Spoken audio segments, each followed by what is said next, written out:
a royal scandal, a health crisis, and a private power struggle the palace never intended for the public to see. Right now, insiders say Prince William is already running the British monarchy while his father still holds the crown. The question everyone is whispering is who stands in his way, and the answer is going to surprise you, because it is someone sitting right beside the king. Okay, let us set the scene first. Because to understand how complicated this situation got inside Buckingham Palace, you need to understand how calm everything appeared to be on the surface just a short while ago. King Charles had spent longer than any heir in British history waiting for the throne. Decades. He finally became king in 2022, and the palace worked hard to position him as steady, graceful, and prepared. A monarch who had earned the role through a lifetime of service and patience. And Camilla, after years of being among the most criticized figures in the British press, had finally arrived at a place of genuine acceptance. She was hosting charity events, standing beside Charles at state dinners, representing the crown with a confidence that earlier in her life would have seemed impossible.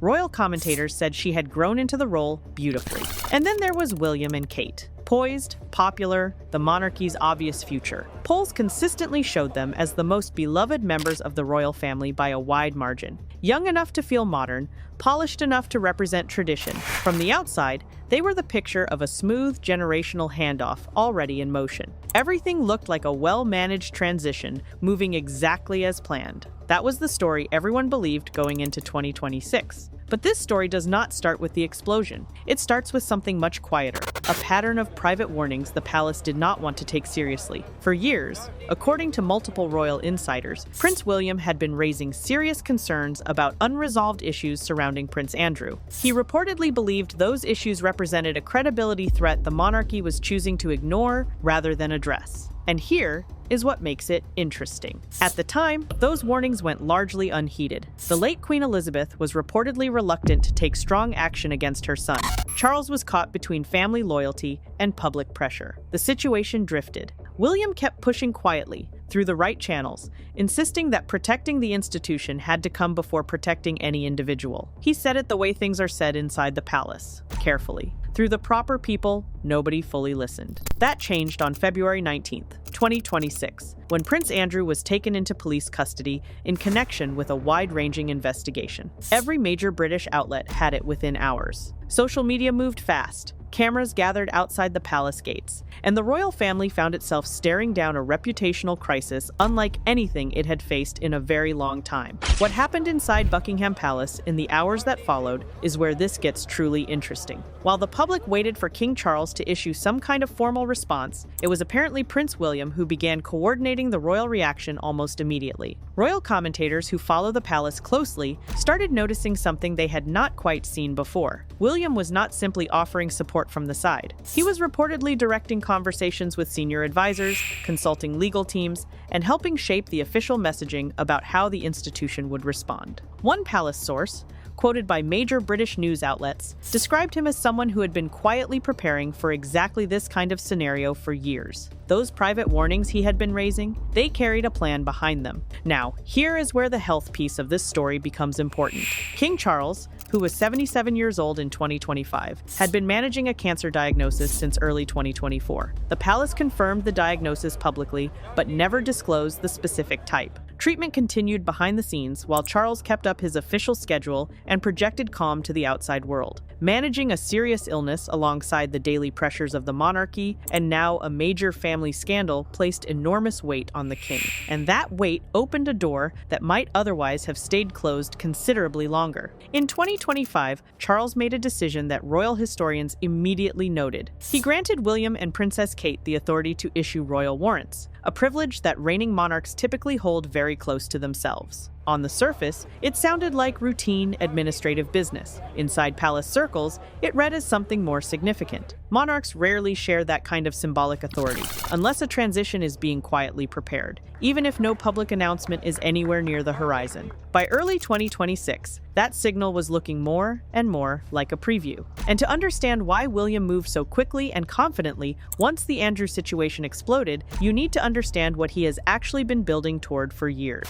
Because this is not a man who simply showed up to manage a crisis. According to royal insiders and commentators who have been watching him closely, William has had a very specific vision for what the monarchy needs to look like in the years ahead, and it is a significant departure from the institution he grew up inside. The traditional royal model is built around deference, continuity, and the idea that the crown floats above ordinary accountability. You preserve the institution by never quite engaging with its critics directly. You weather controversies by staying dignified and waiting for the press cycle to move on. That approach served the monarchy for generations. William reportedly believes that model is finished, that in the era of social media and around-the-clock scrutiny, the old playbook creates more problems than it solves. His version of the monarchy looks much more like a tightly run modern organization, smaller core of working royals, strict standards around public conduct, and no tolerance for situations that create ongoing reputational drag. People around him say he has been having these conversations for years, long before he was in any position to act on them. The Andrew crisis did not create this vision.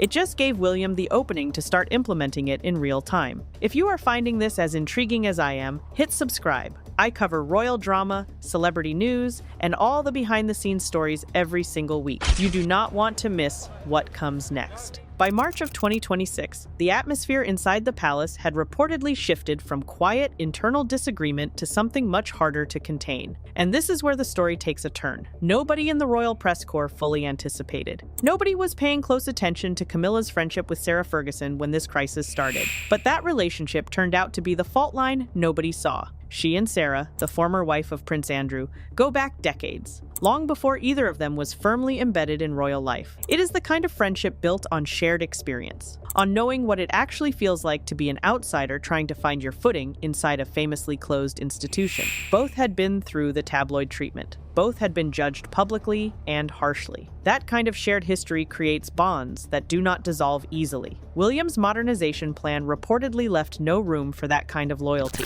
According to insiders, quoted in multiple royal reports, William pushed hard for a clear separation between the monarchy and anyone connected to Andrew's situation. His reasoning was straightforward from a reputation standpoint. If the public sees indirect connections between the crown and figures linked to scandal, it chips away at the credibility the palace is trying to rebuild. Those connections, in William's view, needed to be severed, completely and publicly. Camilla reportedly saw it very differently. Sources described her as frustrated with what she considered an approach that ignored nuance, personal history, and basic human loyalty. To her, being asked to publicly distance herself from a decades-long friendship because of political optics felt cold, and she said so, quietly, to people inside the palace who carried the message. You can understand her position. She spent years being on the receiving end of that same kind of public pressure. She knows what it costs when the press machinery turns on someone.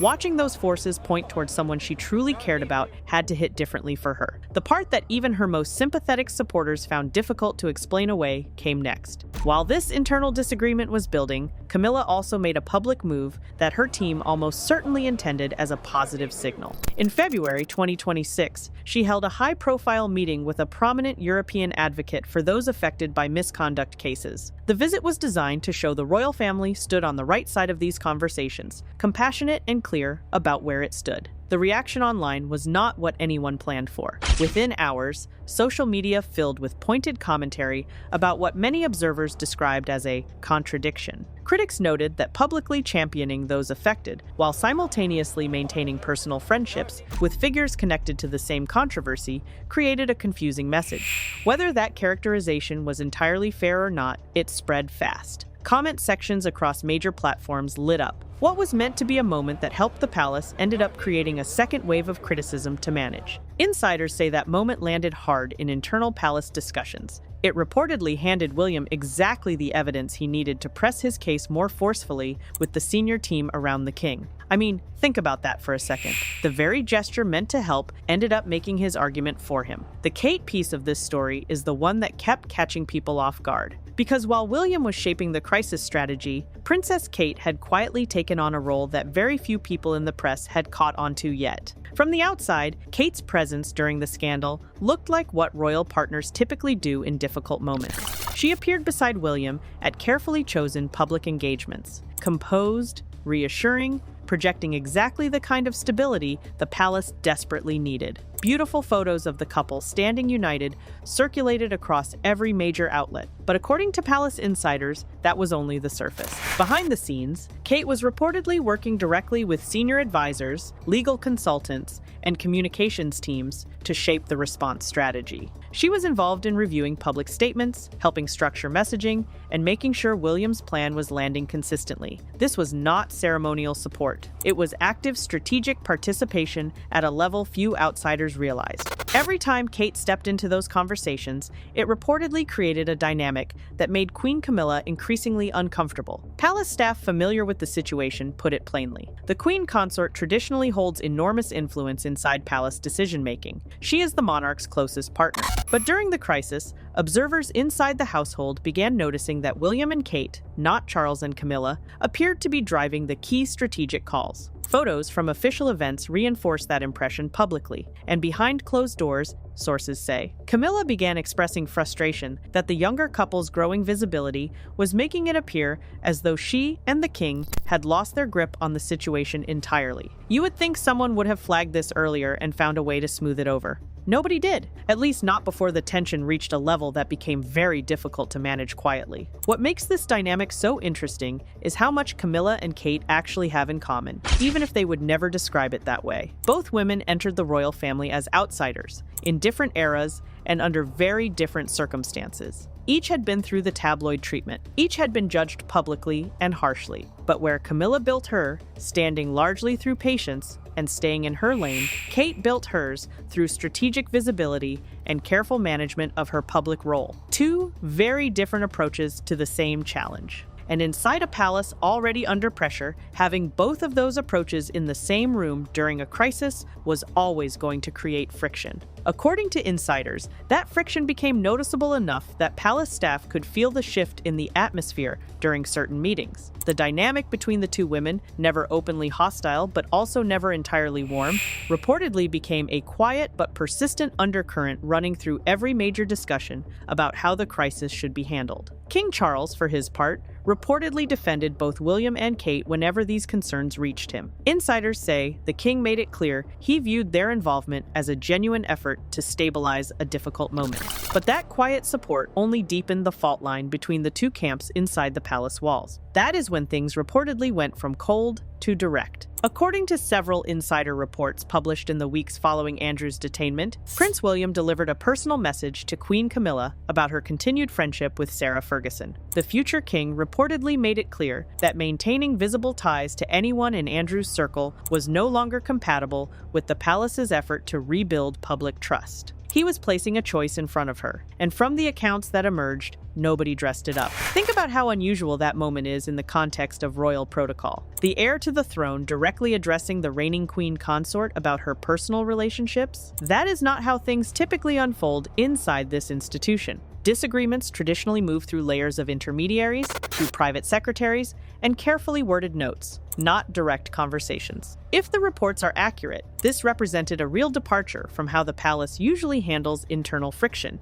But what makes it even more significant is why William reportedly felt confident enough to have that conversation at all. According to insiders, King Charles had quietly given his son expanded authority over decisions connected specifically to the Andrew situation, which means William was not going outside his lane. He was operating with a level of authorization the public had no idea existed. If that is accurate, the implications go much deeper than one disagreement between a stepson and a stepmother. It means the informal transition and the official one are already running on entirely different timelines. As of the time this video was made, King Charles remains on the throne. Queen Camilla remains queen consort. Prince William remains heir apparent. All the official titles are exactly where they have always been. But this story is not over, not even close. Royal watchers who have covered the family for decades say the generational shift that is typically managed slowly and carefully appears to be accelerating in ways nobody is officially acknowledging. William is described by multiple sources as the operational decision-maker on major institutional questions. Kate is functioning as a strategic partner at a level that goes well beyond any traditional Princess of Wales role. And Charles, managing his health alongside the full weight of the crown,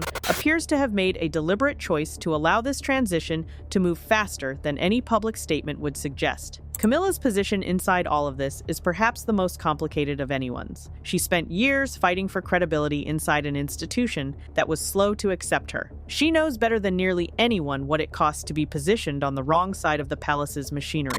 And yet here she is, reportedly at odds with the one person who will eventually hold every institutional card. How she handles the months ahead will say a great deal about whether the handoff from this royal era to the next happens cleanly or not. Here is the broader question that nobody in official royal circles will answer directly. If William is already the one shaping the major institutional decisions, if the king is quietly deferring to his judgment on the situations that matter most, and if Princess Kate has become a genuine strategic partner at the center of palace operations, then what exactly are we waiting for? Royal transitions are never announced until they happen. But insiders say the signs are already everywhere. For anyone paying close enough attention, for everyone following the British royal family from across the Atlantic, watching it the way you watch a show you simply cannot put down, this moment feels different from past dramas. Previous conflicts inside the monarchy were usually about individual behavior or personal choices. This one feels like a debate about something bigger, about what the institution actually is, who gets to define it, and whether a future king can reshape it in his own image before he ever officially wears the crown. If William wins this argument, the monarchy he eventually leads will look noticeably different from the one Charles built. Smaller, tighter, more strategically managed. Far less willing to make exceptions for anyone who creates reputational risk, no matter how long they have been part of the family. Whether that transformation strengthens the royal family's place in a changing world or costs it something irreplaceable, that question is still very much open. The events of early 2026 already answered that question. The future king is not waiting for the crown to start acting like a king. He started long before anyone announced it. The rest of the palace is still catching up.